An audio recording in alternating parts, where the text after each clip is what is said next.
Hi hello welcome to Anusri tutorials. ఈ వీడియోలో మనము సైకాలజీ నుండి రిపీటెడ్గా అడిగే బిట్స్ చూద్దాము. టోటల్ 30 బిట్స్ ఉంటాయి. సో ప్రాక్టీస్ పర్పస్గా చాలా యూజ్ అవుతాయి. Very very important bits. So bits ఏంటో చూద్దాము.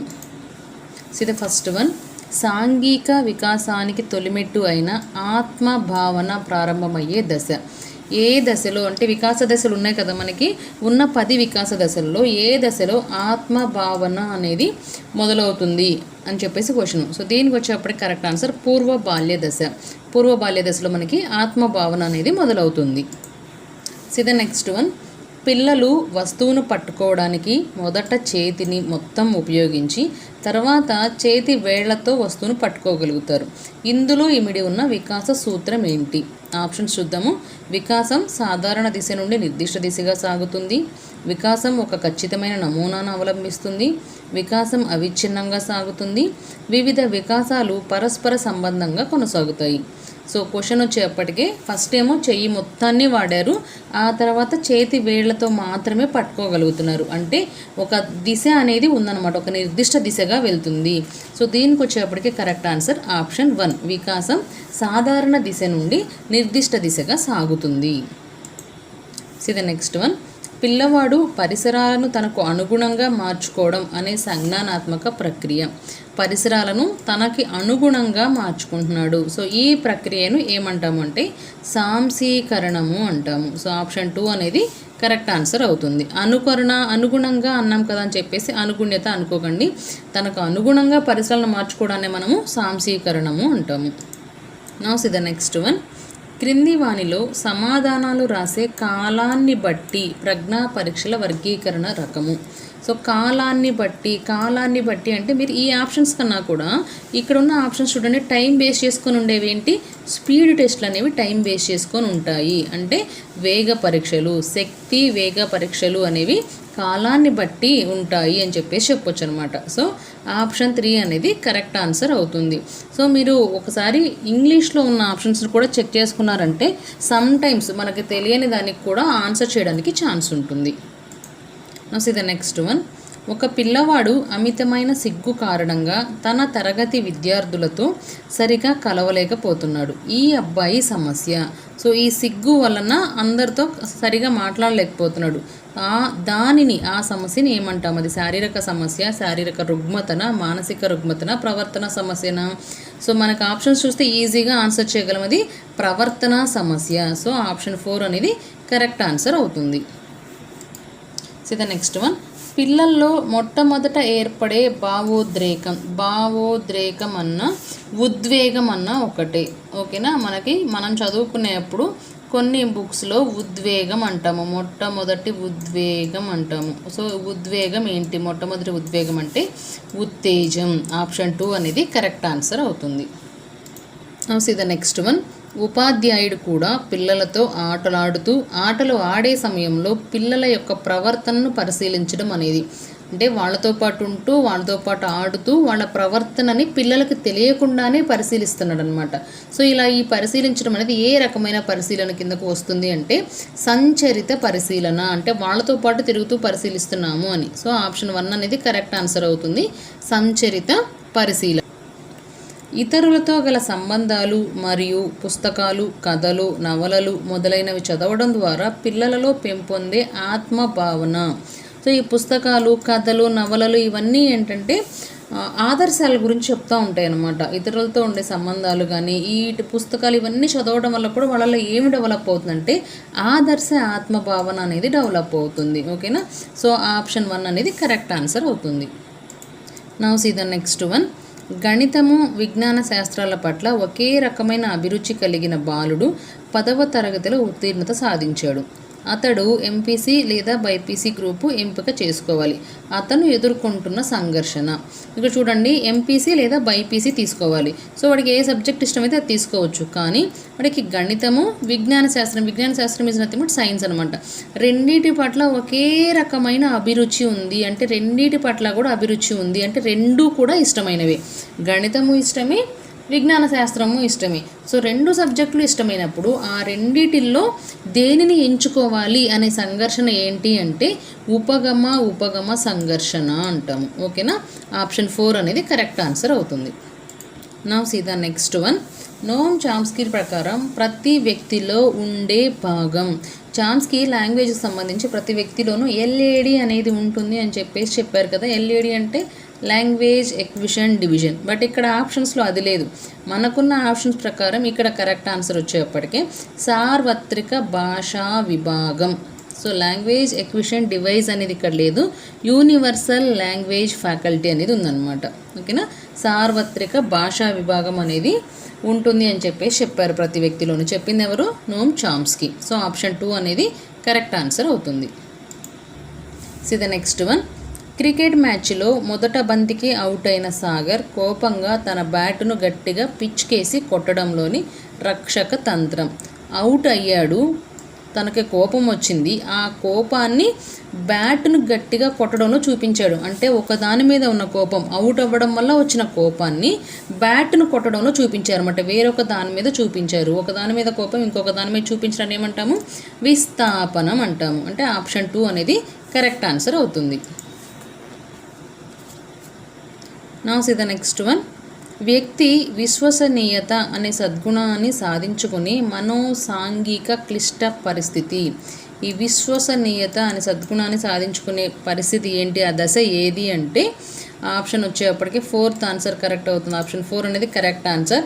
పాత్ర గుర్తింపు, పాత్ర సందిగ్ధం. ఇక్కడ విశ్వసనీయత అనే సద్గుణాన్ని సాధించుకునే క్లిష్ట పరిస్థితి ఉంటుందన్నమాట. సో ఆప్షన్ 4 అనేది కరెక్ట్ ఆన్సర్ అవుతుంది. See the next one. క్రింది వానిలో అభ్యసన లక్షణం కానిది అడిగారు. కేర్ఫుల్గా ఉండండి. అభ్యసన లక్షణం కానిది కావాలి. ఆప్షన్స్ చూద్దాము. అభ్యసనం ప్రయోజనాత్మకమైనది. ఇది అభ్యసన లక్షణమే. మనం ఎందుకోసం అభ్యసనం చేస్తున్నాము? ఒక ప్రయోజనం కోసమే చేస్తున్నాము. సో ఇది అభ్యసన లక్షణమే. అభ్యసనం ఒక ఫలితం, ప్రక్రియ కాదు. ఇది కొంచెం డౌట్ ఉంది, అట్టు పెడదాం. అభ్యసనం గమ్య నిర్దేశకమైనది. అవును, మనం అభ్యసించేప్పుడు మనకు ఒక గమ్యం అనేది ఉంటుంది. ఆ గమ్యాన్ని చేరుకోవడానికే మనం అభ్యసనం చేస్తాము. అభ్యసనం సార్వత్రికమైనది. ఇది కూడా నిజమే. అభ్యసన లక్షణంలో ఒకటి అభ్యసనం సార్వత్రికమైనది అనేది కూడా. సో ఫైనల్గా మనకు వచ్చేప్పటికీ అభ్యసనం ఒక ఫలితం, ప్రక్రియ కాదు అనేది ఉంది. చూసారా? ఇది కాదు మన ఆన్సర్ అవుతుంది అనమాట. మనకు కావలసిన లక్షణం కానిది. సో లక్షణం కానిది ఏంటంటే ఇది. అదే ఇక్కడ ఈ కాదు అనేది లేదనుకోండి, అభ్యసనం ఒక ఫలితము, ప్రక్రియ అంటే ఇది అవును అవుతుంది.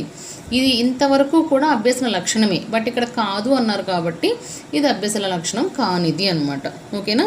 సో ఆప్షన్ 2 అనేది కరెక్ట్ ఆన్సర్ అవుతుంది. చూడండి, అభ్యసన లక్షణాలు అడిగారు. సో ఈ అభ్యసన లక్షణాల్లో అభ్యసనం ప్రయోజనాత్మకమైనది, అభ్యసనం ఒక ఫలితము, ప్రక్రియ, అభ్యసనం గమ్య నిర్దేశకమైనది, అభ్యసనం సార్వత్రికమైనది. ఇవి 4 కూడా అభ్యసన లక్షణాలే. బట్ ఇక్కడ కాదు అంటే ఇది లక్షణం కాదు అని ఇచ్చారు కాబట్టి అది రాంగ్. సో మనకు కావాల్సింది కూడా రాంగ్ ఆన్సరే కాబట్టి ఆప్షన్ 2ని కరెక్ట్ ఆన్సర్గా తీసుకుందాము. See the next one. క్రింది వాటిలో శారీరక అవసరం కానిది. సో మాతృ ఉత్సుకత, నిద్ర, ప్రేమ, నీరు. ఇవన్నీ కూడా మాతృ ఉత్సుకత, నిద్ర, నీరు ఇవన్నీ కూడా శారీరక అవసరాలే, కావాలి. బట్ ప్రేమ అనేది అంత నీడేం కాదనమాట. శారీరక అవసరం కాదు. నీడ్ అంటే శారీరక అవసరం కాదు, ఒక మానసిక అవసరము. ఓకేనా? సో ఆప్షన్ 3 అనేది కరెక్ట్ ఆన్సర్ అవుతుంది. See the next one. సుమాను పాఠశాలలో ఒక ఉపాధ్యాయుడు తీవ్రంగా దండించడంతో ఆమె అతనంటే భయపడుతుంది. అయితే ఆమెకు మిగతా ఉపాధ్యాయులంటే భయం లేదు. ఇది దీనికి ఉదాహరణ. మనకి ఇక్కడ కొన్ని ఇచ్చారు. వీటిలో దేనికి ఉదాహరణ ఇది అని చెప్పేసి అడుగుతున్నారు. అంటే ఒక ఉపాధ్యాయుడు కొట్టాడు కాబట్టి ఆ ఉపాధ్యాయుడు అంటేనే భయపడుతుంది. బట్ మిగతా ఉపాధ్యాయులు అంటే ఆమెకి భయం లేదు. సో దీన్నే మనం ఏమంటామంటే ఉద్దీపన విచక్షణ అంటాము. ఓకేనా? సో ఆప్షన్ 2 అనేది కరెక్ట్ ఆన్సర్ అవుతుంది. So the next one. Vygotsky ప్రకారం కింది వానిలో దిగువ స్థాయి మానసిక ప్రక్రియ. సో దిగువ స్థాయి మానసిక ప్రక్రియ అనేప్పటికే ప్రశ్నించడం అవుతుంది, క్వశ్చనింగ్ అనమాట. ఆప్షన్ 1 అనేది కరెక్ట్ ఆన్సర్ అవుతుంది.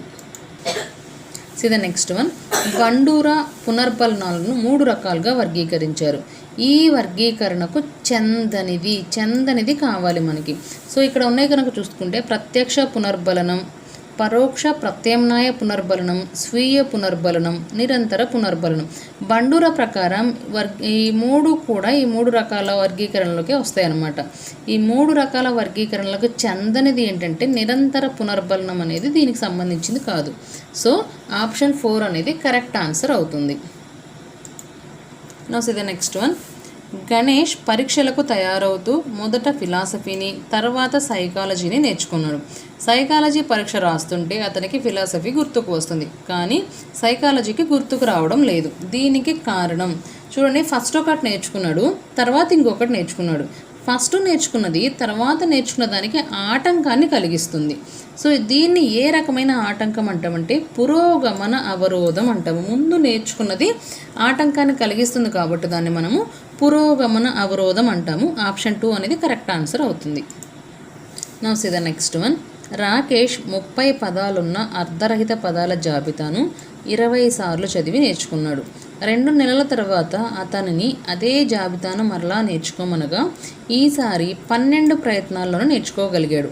అతని పొదుపు గణన ఎంత అన్నారు. సో మనకి పొదుపు గణనకి ఫార్ములా ఉంది. ఏంటా ఫార్ములా? అసలు ప్రయత్నాలు అంటే ఫస్ట్ చేసే ప్రయత్నాలు మైనస్ పునరభ్యసన ప్రయత్నాలు అంటే రెండవసారి మళ్ళీ చదివేప్పుడు రెండవసారి చదివినప్పుడు వచ్చింది బై అసలు ప్రయత్నాలు ఇంటూ 100. ఈ ఫార్ములా యూజ్ చేసి మనము పొదుపు గణనను కనుక్కుంటాం అనమాట. సో ఇక్కడ వచ్చేప్పటికే అసలు ప్రయత్నాలు అంటే ఎంత? ఫస్ట్ చదివినప్పుడు 20 సార్లు కదా చదివింది, సో 20 అవుతుంది. మైనస్ పునరభ్యసన ప్రయత్నాలు అంటే ఏంటి? రెండవసారి చదివేప్పుడు 12 ప్రయత్నాలు నేర్చుకున్నాడు. ఈ 12 మనకి పునరభ్యసన ప్రయత్నాలు అవుతుందన్నమాట. By 20 into 100. సో ఇక్కడ చూడండి, 20 మైనస్ 12 అంటే 8 అవుతుంది. 8/20 ఇంటూ 100 అంటే 800/20 అవుతుంది. దట్ ఈస్ నథింగ్ బట్ 800/20 అంటే మనకి 0 క్యాన్సిల్ అయిపోతుంది. 2 1s 2 4s 8 అవుతుంది, అంటే 40% వస్తుంది. సో ఆప్షన్ 2 అనేది కరెక్ట్ ఆన్సర్ అవుతుంది. సో మనకు చేయాల్సినల్లా ఈ ఫార్ములాను గుర్తుంచుకుంటే చాలు. పొదుపు గణన అంటే ఏమవుతుంది? అసలు ప్రయత్నాలు మైనస్ పునరభ్యసన ప్రయత్నాలు బై అసలు ప్రయత్నాలు into 100. So the next one. స్మృతి ప్రక్రియలో మొదటి సోపానం. సో స్మృతి ప్రక్రియలో మొదటి సోపానం ఏంటి? అభ్యసన అనేది ఫస్ట్ సోపానం అనమాట. సో ఆప్షన్ 1 అనేది కరెక్ట్ ఆన్సర్ అవుతుంది. So the next one. ఈ క్రింది వానిలో భావావేశ రంగానికి చెందినది. సో బ్లూమ్స్ వర్గీకరణలో భావావేశ రంగానికి చెందినది ఆప్షన్ చూడండి. గ్రహించడం, ప్రతిస్పందించడం, విలువ కట్టడం, సంశ్లేషణ. సో మనకు ఈజీగా ఐడెంటిఫై చేయగలం. సంశ్లేషణ అనేది భావావేశ రంగానికి చెందనిది. ఈ మిగతా 3 కూడా గ్రహించడం, ప్రతిస్పందించడం, విలువ కట్టడం అనేవి 3 కూడా భావావేశ రంగానికి చెందినవే. సో సంశ్లేషణ అనేది మాత్రం దీనికి చెందనిది. సో మనకు కావాల్సింది కూడా చెందనిది.